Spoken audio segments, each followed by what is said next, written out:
All right, guys, we're going to get into this clown here, Bill Maher, running his little circus talk show host, guys. So he has a problem with younger voters, people, in these colleges that are protesting, that are really having anti-war protests in regards to the genocide that is occurring under our watch and our funding in Gaza. So he has a problem with that, and he says that it's alienating Democrats and that the younger voters are supporting Hamas and this and that, and they went from men can have babies to we like terrorists. So let's get into this clown's rhetoric here. We're gonna go ahead and Congress is the debunk him. This, by the way, this is the reason why Israel and the Israel lobby and these people, Netanyahu, come here, fly over here and manipulate our Congress and our government, is because of dumbasses like this. Diverse ever. They're like a beautiful, useless rainbow.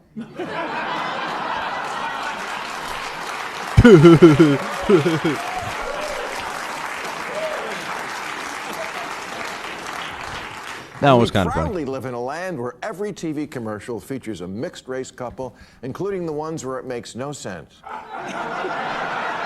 Mom's black, dad's white, and the kid's Asian. But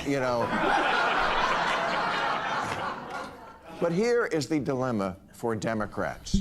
Their young people, their key constituency, not only don't like their own civilization, they like the wrong one. They actually think Hamas is a liberation movement. They chant for the Houthis. They're chanting, "We will honor our martyrs" at Yale. They're looking for love in all the wrong countries. Someone needs to tell the kids that America is not the society where women basically have no rights, where there's zero freedom of religion, and where dissent is punishable by death. Our democracy may be on life support, but we still have elections. They don't.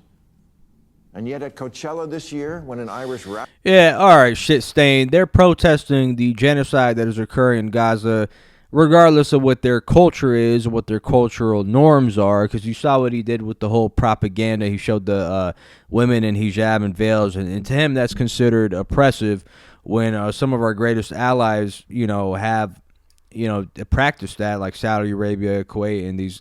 That's just, cultural and religious modesty. And then he shows them, these are the oppressed women, and this is the society that you guys support. You fucking shit stain. Like, it could be any society. It could be, any race or ethnicity where you see a government oppressing another group of people, right, and literally conducting a genocide. I don't know if this guy, because if you can't look at some of the images and the war crimes that we've seen transpire these past 18 months, and you have no sympathy for that, you're literally a psychopath, and possibly, you just, I don't know, you're not human, right? You're a clown, and a lot of them, like the Ben Shapiro's and all these people, are, they act like they have no violent bone in their body, and they want people to bomb. They want people to go to war and bomb the shit out of each other, and it's, but let's keep going. Let's see what he has to say. Projected onto screens, fuck Israel, free Palestine, got big applause. Globalize the intifada is the catchphrase that's really catching on these days, as if worldwide suicide bombing and cosplaying Islamic revolutionaries is the answer to our problems.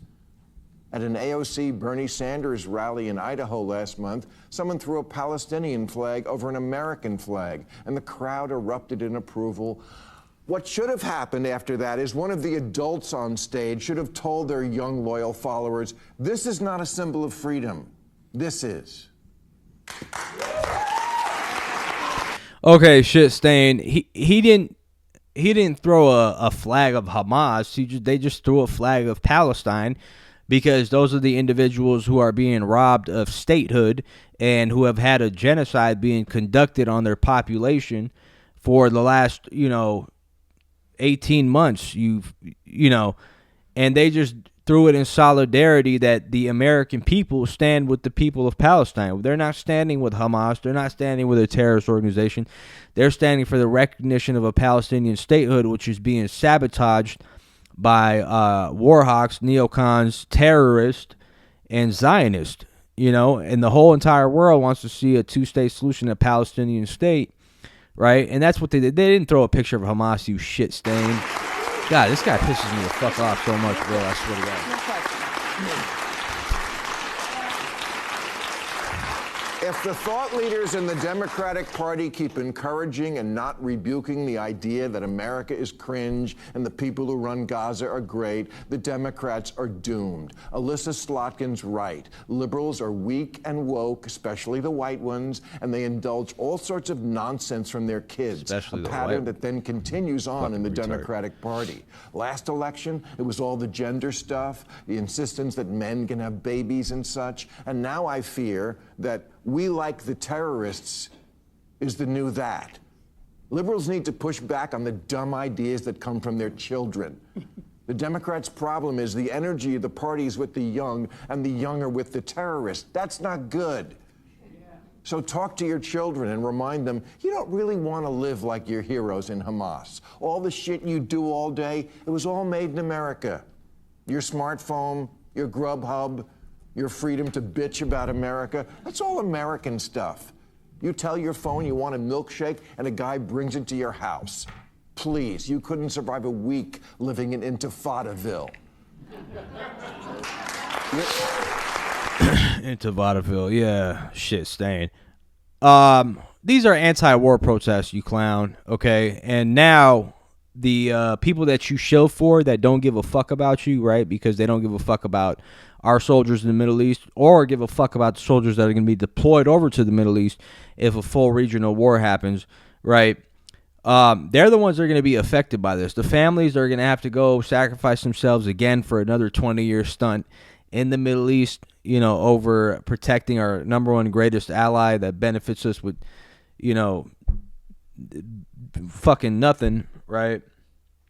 And it's funny how, and look, I don't agree with any of this woke shit, but it's funny how this is probably like the worst time, you know, to be proud of anything. We've had 7 plane crashes because our air traffic control centers are understaffed. We've had a signal gate. Mike Waltz being kicked off the National Security Advisor. A genocide occurring. You know, what is there to be happy about? And then we have a tariff war that you know is not going too well. So, anyways, man. But yeah, this is the same propaganda you're gonna hear from these guys, and